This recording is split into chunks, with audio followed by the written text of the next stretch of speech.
Hello friends, I am Trambak Nayak. Welcome back to our channel Biniyog. আজকে আমরা বিভিন্ন বড় বড় ইনভেস্টারের কিছু পোর্টফোলিও নিয়ে আলোচনা করব, যাদের বিগ বুল বলা হয় ইন্ডাস্ট্রিতে। যেমন রাকেশ ঝুনঝুনওয়ালাকে বিগ বুল বলা হয়। তো লেট রাকেশ ঝুনঝুনওয়ালা, ওনার মিসেস রেখা ঝুনঝুনওয়ালা এবং অ্যাসোসিয়েটস এখন রাকেশ ঝুনঝুনওয়ালাজির পোর্টফোলিও সামলান। যেমন রাকেশ ঝুনঝুনওয়ালার গুরুদেব Radhakrishnan Damani G and associates, এরকম বড় পোর্টফোলিও।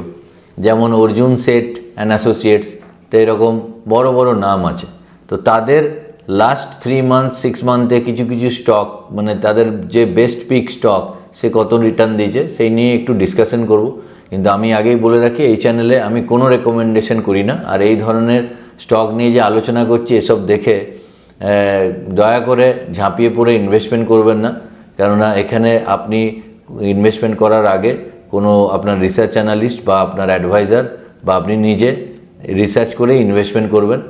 এটা জাস্ট এডুকেশনাল পারপাস আমি করে থাকি, যে আমরা এই চ্যানেলে আমি নিজেও পড়াশুনো করে কিছু শিখতে চাই এবং আপনাদেরও শেখাতে চাই। তো যেটা আপনাদের স্ক্রিনে নিয়ে যাচ্ছি, দেখুন Rakesh Jhunjhunwala and associates last 3 মান্থের ওনার বেস্ট পিক রাঘব প্রোডাক্টিভিটি 75.57% লাস্ট 3 মান্থসে রিটার্ন দিয়েছে। রাধাকৃষ্ণন দামানিজির 3M ইন্ডিয়া 16% রিটার্ন দিয়েছে। অনুজ সেত অ্যান্ড অ্যাসোসিয়েটসের টিভিএস শ্রী চক্রা 62% রিটার্ন দিয়েছে। তো এরকম বহু ইনভেস্টার আছে, যেমন মুকুল আগরওয়াল অ্যান্ড অ্যাসোসিয়েট, বায়োজেটিক কমার্শিয়াল লিমিটেড 196% রিটার্ন দিয়েছে লাস্ট 3 মান্থে। আশিস কাচোলিয়াজির কনকর্ড কন্ট্রোল সিস্টেম 85% রিটার্ন দিয়েছে 3 মান্থে। তো আমরা জেনারেলি কি দেখছি, মার্কেট একটা রেঞ্জ বাউন্ডে দাঁড়িয়ে আছে। মানে ওপরের নিফটি আর সেন্সেক্সকে কিছু কিছু স্টক নিফটি আর সেন্সেক্সের ভালো রিটার্নের ফলে, মানে ভালো ওপর দিকে যাওয়ার ফলে একই জায়গায় ধরে আছে। কিন্তু অন্যান্য কিন্তু স্টক কিন্তু হেভিভাবে পড়ে আছে। কিন্তু ভেতরে ভেতরে এই ধরনের ইনভেস্টারদের কিন্তু কিছু কিছু স্টক মারাত্মকভাবে রিটার্ন দিচ্ছে। তো এটাই হচ্ছে স্টক মার্কেটের আর্ট। তো এই আর্টকে রপ্ত করতে গেলে চাই প্রচুর সাধনা, প্রচুর পড়াশুনো, তবেই এই জায়গায় ঢোকা যায়। তো এই নিয়ে আলোচনার দরকার।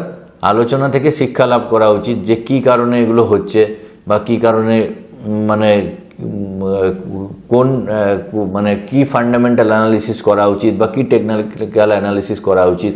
অনেক সময় ফান্ডামেন্টাল অ্যানালিসিস, টেকনিক্যাল অ্যানালিসিস করেও আপনি বুঝে উঠতে পারবেন না যে কেন স্টক বাড়ে। তো এর উত্তর জানা থাকে না।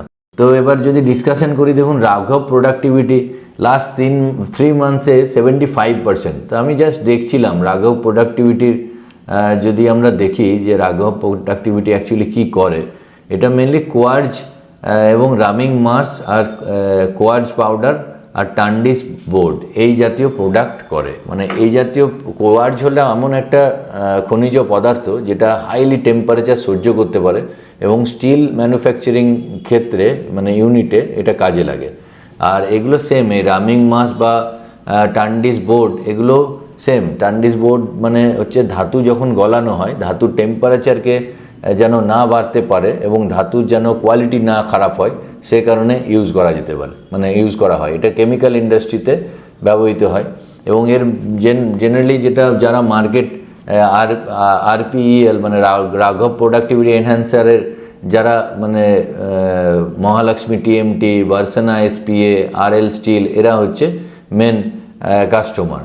তো যদি কোম্পানির আরওসি দেখেন, return on capital employed beautiful 25.8%, আর রিটার্ন অন ইকুইটি আছে 20.5%। এবার যদি প্রাইসের উত্থান দেখেন, দেখুন লাস্ট 1 ইয়ারে প্রাইস ছিল 822 টাকা, এখন ট্রেড করছে 1004 টাকার কাছাকাছি। এটা এপ্রিল মাসে চলে এসেছিলো 460 টাকা, মানে এখান থেকে প্রায় 2.5 গুণ হয়ে গেছে এপ্রিল মাস থেকে। তো যদি পিআর কম্প্যারিজন দেখেন, দেখুন গ্রাফাইট ইন্ডিয়া আমাদের চেনা স্টক।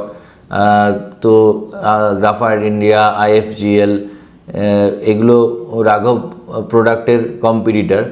তো যদি গ্রাফাইট ইন্ডিয়ার চার্ট আমরা দেখি, তো গ্রাফাইট ইন্ডিয়ার চার্টে দেখুন লাস্ট 1 ইয়ারে গ্রাফাইট ইন্ডিয়া দাঁড়িয়েছিল 1 বছর আগে মোটামুটি 608 টাকা, 570 টাকা, এখনও ওই রকম জায়গায় ট্রেড করছে 562 টাকা, মানে কিছুই বাড়েনি।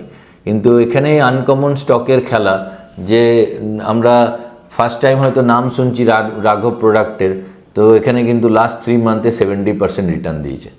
তো কোয়ার্টারলি রেজাল্টও যদি দেখি আমরা, তো কোয়ার্টারলি রেজাল্ট কন্টিনিউয়াস ভালো করছে।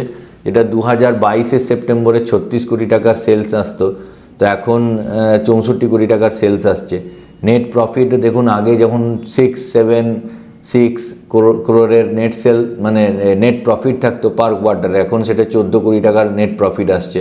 প্রফিট অ্যান্ড লস অ্যাকাউন্টে 2021 সাল থেকে 9 কোটি টাকার নেট প্রফিট ছিল, সেটা এখন 37 কোটি টাকা, এবং লাস্ট 12 ট্রেলিং মান্থে 45 কোটি টাকা। মানে দারুণ প্রফিটের মানে গ্রাফ প্রচণ্ডভাবে বাড়ছে, যে এখানেই বোঝা যাচ্ছে কম্পাউন্ড প্রফিট গ্রোথে লাস্ট 3 ইয়ার্সে 28% প্রফিট গ্রোথ বৃদ্ধি পাচ্ছে। স্টক সিএজিআরও কিন্তু খুব ভালো, লাস্ট 1 ইয়ারে 27%, লাস্ট 3 ইয়ার্সে 63%, লাস্ট 5 ইয়ার্সে 82% সিএজিআরে স্টক বাড়ছে। এবার যদি আমরা শেয়ার হোল্ডিং প্যাটার্নে আসি, দেখুন প্রোমোটারের একটা বড় হোল্ডিং আছে। 2022-এ 66% ছিল, এখন কমিয়ে 62% এসছে। এফআইআই এর নেই বললেই চলে, এবং পাবলিকের কাছে হোল্ডিংয়ে 36% আছে। কিন্তু পাবলিকে যদি এই প্লাসে আপনি ক্লিক করেন, তাহলে বড় বড় যারা হাই নেটওয়ার্থ ইনভেস্টার আছে, যেমন রেখা ঝুনঝুনওয়ালা, উৎপল এইচ সেট, এদের কাছে 4.80, 3.62, 3.31, 2.03, 1.0, এটি কটা যদি আমরা যোগ করি প্রায় 16-র কাছাকাছি 16 হবে। তাহলে 36 - 16 মানে 20% অ্যাকচুয়ালি পাবলিকের কাছে আছে, বাদ বাকি 16% হাই নেটওয়ার্থ ইনভেস্টারের কাছে আছে। তো এটা থেকে দেখেই বোঝা যায় যে কোম্পানিতে কারা স্টেক নিয়ে বসে আছে। তো এইবার যদি আমরা চার্ট খুলি, দেখুন এখানে আইপিও তৈরি এসেছিল 2024-এর 16ই আগস্ট, যখন 482 টাকা রেট ছিল, এখন প্রায় 1045 টাকা। মানে আইপিও থেকে দেখতে গেলে প্রায় 118%, 118% রিটার্ন এসছে। তো আইপিও থেকে দেখতে গেলে 118% রিটার্ন এসছে। তো 300 ডে মুভিং অ্যাভারেজের জাস্ট লাইনটা এখানে শুরু হয়েছে। আপনারা বুঝতেই পারছেন কোথায় 300 ডে মুভিং অ্যাভারেজ আর কোথায় স্টক প্রাইস ট্রেড করছে।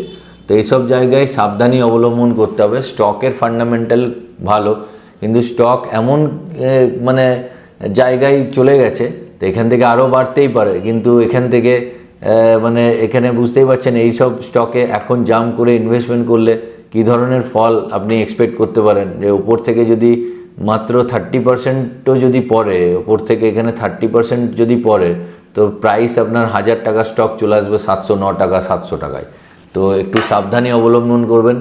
তো আরও যেগুলো স্টক ছিল, যেটা যেমন Arjun Sheth and associated, TVS Srichakra, তো টিভিএস শ্রীচক্রা আমি ফান্ডামেন্টাল দেখছিলাম, এটা মোস্টলি টায়ার কোম্পানিজ।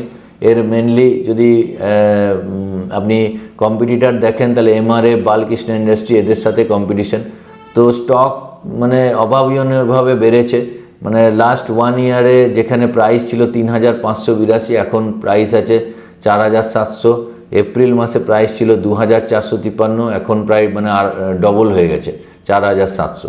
তো ফান্ডামেন্টাল যদি দেখেন, খুব একটা ভালো কিছু করছে না। 2022-এ নেট সেল দেখুন 834 কোটি টাকা, 731 কোটি টাকা, এখন অলমোস্ট সেম জায়গায় দাঁড়িয়ে আছে 819, 926। নেট প্রফিট 38 কোটি টাকার নেট প্রফিট আসতো, এখন লাস্ট সেপ্টেম্বর কোয়ার্টারে 11 crore এসছে। যদিও এখানে ডেপ্রিসিয়েশনটা বেশি করে দেখানো হচ্ছে 36 crore, যেখানে আগের ডেপ্রিসিয়েশন ছিল 23 crore। তো ডেপ্রিসিয়েশন একটা ধাঁধার মতো করে দেয় অ্যাকাউন্টিংয়ে, যে যেখানে ডেপ্রিসিয়েশন বাড়িয়ে নেট প্রফিট কমানো যায়। তো প্রফিট অ্যান্ড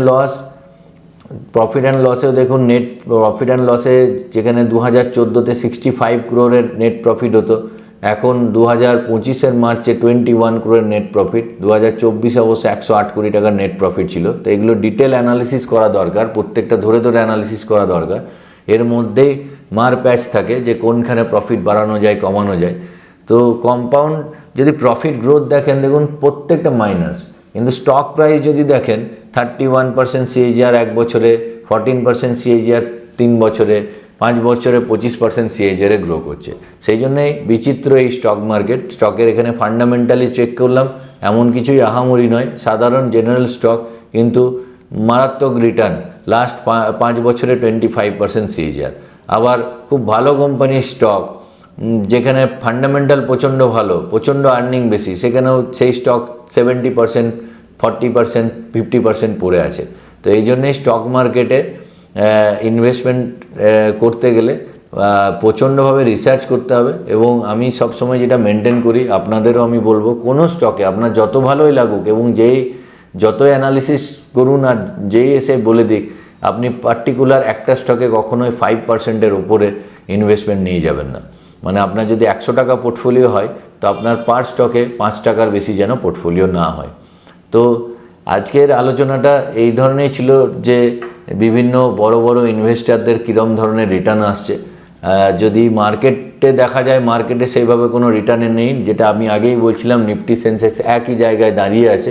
কিছু কিছু ভালো ভালো স্টক, হিন্দুস্তান ইউনিলিভার, আপনার আইটিসি, আপনি ইন্ডিগো পেন্টস, রিল্যাক্সো ফুটওয়্যার, এই ধরনের স্টক এখনও মানে ভালো কোম্পানি হওয়া সত্ত্বেও প্রচুর ডাউনে আছে।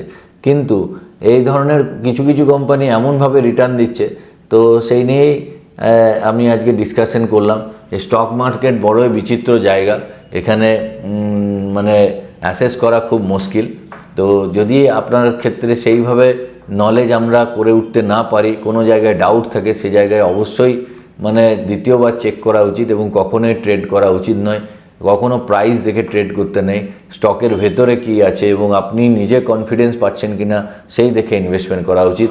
আপনার যদি সেরকম নলেজ না থাকে, সেই জন্য মিউচুয়াল ফান্ডে ইনভেস্টমেন্ট করতে পারেন। আর আপনার কাছে যদি বড় টাকার পোর্টফোলিও থাকে, তাহলে সেক্ষেত্রে কিছু পিএমএস অ্যাডভাইজারি সিস্টেম আছে, যেগুলো পোর্টফোলিও ম্যানেজমেন্ট অ্যাডভাইজারি বলে, সেক্ষেত্রে তাদের কাছেও যেতে পারেন। কারণ নিজে না জেনে ইনভেস্টমেন্ট করে লস করার থেকে কাউকে দিয়ে ম্যানেজ করানোটা বুদ্ধিমানের কাজ। তো আমার ভিডিও যদি ভালো লাগে, তাহলে প্লিজ একটা লাইক করবেন আর বন্ধুদের সঙ্গে শেয়ার করবেন। আজকের জন্য এটুকুই, পরের ভিডিওতে অবশ্যই দেখা হচ্ছে। আর চ্যানেল না সাবস্ক্রাইব করলে অবশ্যই সাবস্ক্রাইব করে নেবেন। জয় হিন্দ, জয় ভারত।